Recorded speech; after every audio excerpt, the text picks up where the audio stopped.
Nacida en el año 2022, la última agrupación de esta noche tiene una misión clara: conservar nuestras raíces y proyectarlas a través de las nuevas generaciones. Esta agrupación recopila y revive cantos, liu, ute y danzas tradicionales. Hoy nos invitan a un viaje ancestral cargado de historia y emoción. Recibamos a Hakaara Tupuna.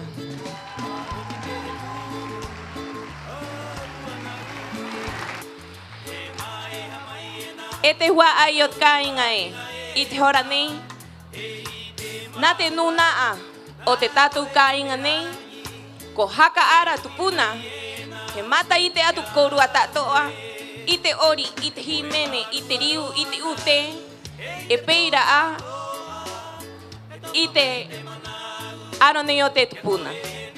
Oire te wa aye, he nono iatu, mo, rotu rotu puai mai korua, kite nunaa, o Hakaara Tupuna.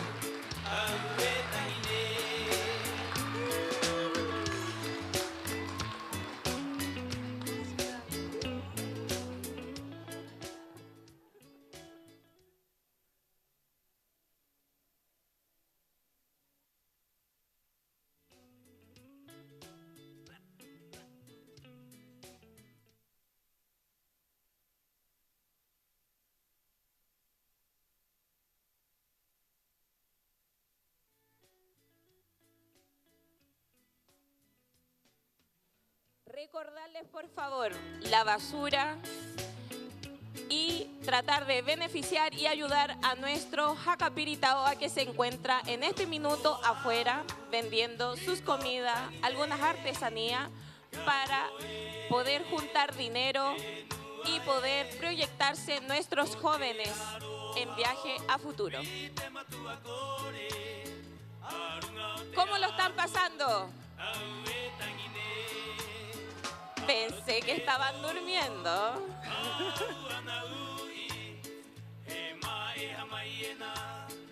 Quiero agradecer también a Canal Mata Otera Panui que está presente el día de hoy para poder mostrar nuestra sintonía a nuestros coro inúa que se encuentra en este minuto en casa, a mi familia también que me debe estar viendo por el Mata Otera Panui. Agradecer a los muchachos del canal que están hoy en día. Un fuerte aplauso para ellos.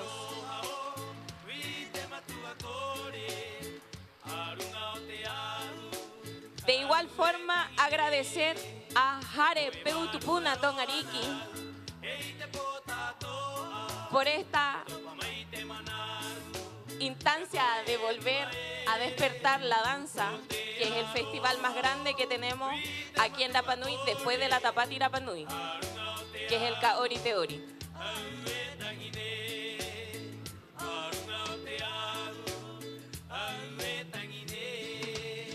Ete mauma ohie maururuatu kite nuna a tangata anga iroti te haretavana o te bajane o te mata o te Rapa Nui y maumayai y angarina mohakati ke atu aroti te bajanei o te mata o te Rapa Nui mo te tatu hua ay enos mayera it con jarera. E peira ana maururua tu kiakoru ata otoa o te paeta imai y angarina it ponei mo mata ita imai y te nuna aori o angarina. Rotu rotu puai mai korua.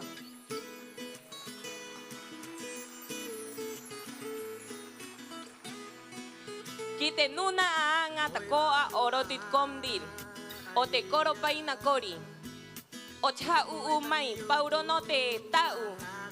Mova ai mai i te wahanei moanga tatu ngongoro nui nui te tu nei ko ka ori te ori. Eta hirotu rotu puai moraua.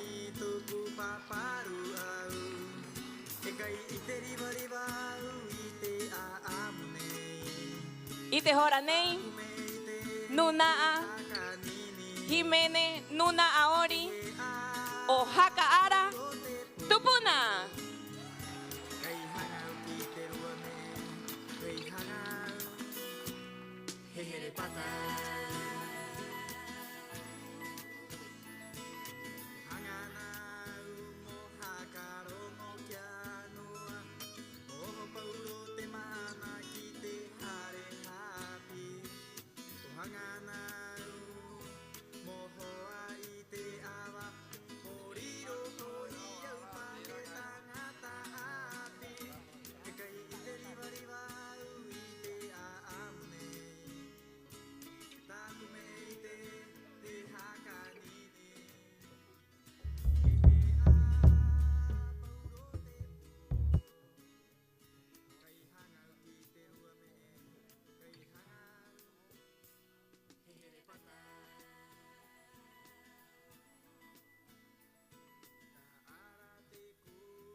público. Muy buenas noches a todos, visitantes, comunidad Rapa Nui, autoridades, invitados a todos. Nosotros somos la agrupación cultural Hakahara Tupuna. Muy felices, contentos estamos para estar esta noche para presentarle a la agrupación a través de la danza. Muchas gracias a la Corporación Cultura Kaori Teori, que nos hace nacer cada día en esta presentación, que sea todos los años, con mucho cariño para todo usted esta presentación. Maururu.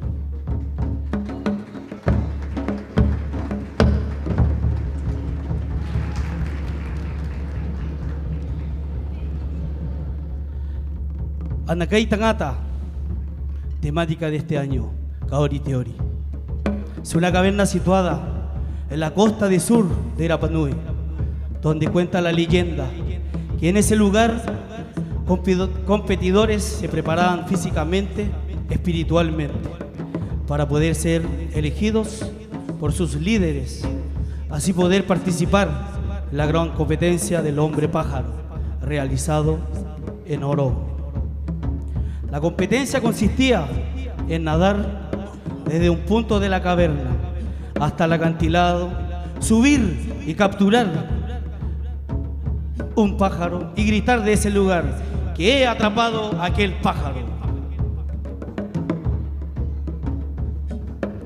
Anakai Tangata, y te está hubiera, te puna, y ha mata, y hay cuy, y no te mata tato, y na está pujaca hoy traua. E aí te piri, o te mata toa. E o te kororupa, o te hari hakataka. E a muera, e ha ito era, e te aito, o te raua mata. E ha ito, o te aito, kau he oho. Mai mua, o Anakai Tangata, ka tuuro ki te opata. Hiri te opata, ki te manu, mo aru mai. E mau he oho, he vai ki te rima o te mata toa. Te raua mata, moriro, aia, pahe tangata manu!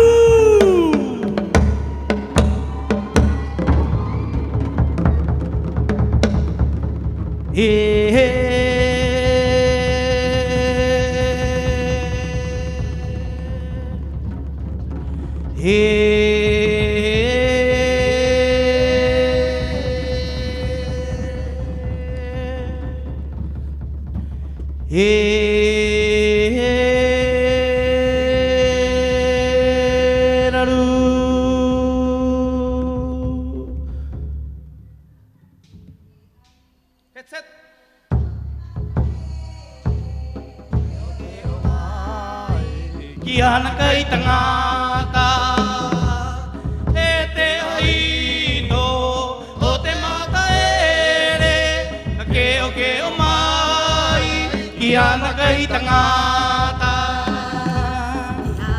No atu, tau hakakere, oriro koe, e tangata manu.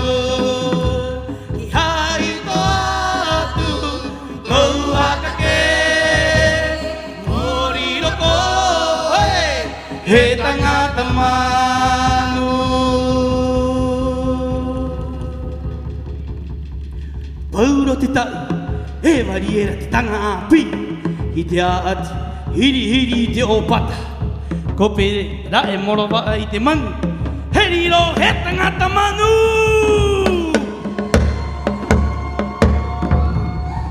He unga te ronki te ito te mari.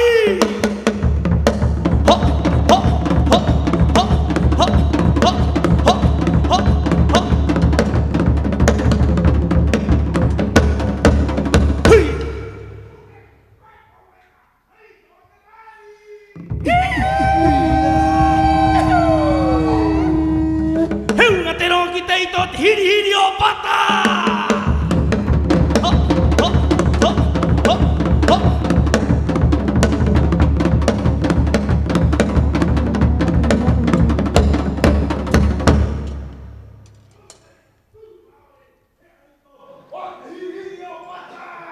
Una terong kiteito takpi.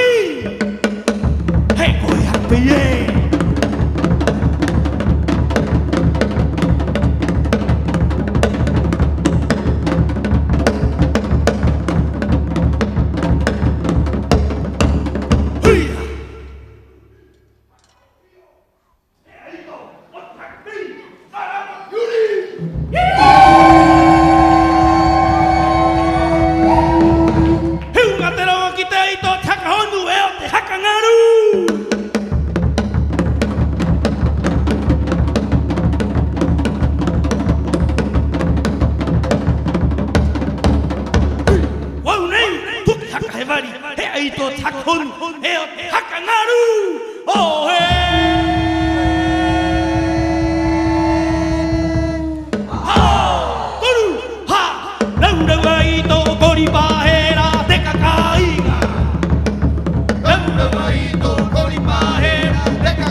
Bote tu puna,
Yataharia Kakaero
Heiti no ana ue Hiero mai ai te amo Ko mai ai ko a koro Hei te moai ki te paratane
Con esta hermosa canción queríamos dedicárselo a un gran artista llamado Carlos Lío Jaoa y a su esposa Angie Pon. Con mucho cariño para ellos. Ayman Hatu, Maururu Charlie Jiménez, Mahia Mike Tato, Maururu.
Público presente, muchísimas gracias nuevamente. Eso ha sido todo de la agrupación cultural Hakahara Tupuna. Muchísimas gracias, Maururu Tatou.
Thank you very much. Merci beaucoup. Muchas gracias, público.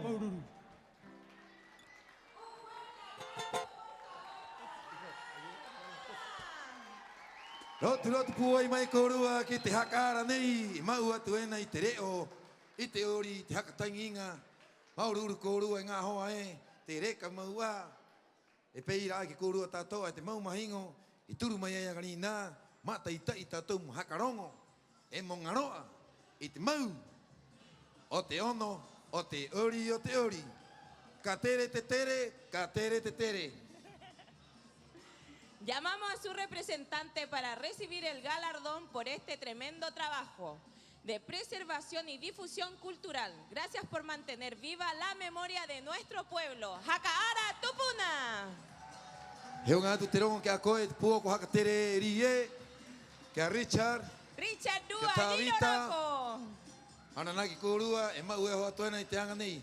Turu mai koe, ki rungi te ahi umoa ia tu te mahia iti iti nei, Heo te mahatu, peo te nui nui, maau, ananaki koe ko te nuna, Hakahara Tupuna.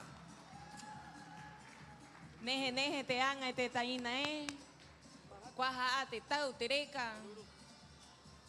Pohe riwari au moori te ora ni rota ko junto. Ino kupo toe, ektahi kupo toe. Rotu rotu mai kouru e te hua aie. Y así cerramos esta primera jornada de Kaori Te Ori, con el corazón lleno de gratitud y de emoción. Gracias a cada artista, a cada agrupación y por supuesto a ustedes, nuestro querido público, por acompañarnos con tanto entusiasmo. Piri haka uro tātou apo, hora hitu o te ahiahi. Piri haka u mō, hakarong haka u te tahi, hare hapi te tahi nuku, te tahi aito, ka turu mai ana po, mahaka te kei te reua, ono tupune hakare mai ai. He ori, te ori.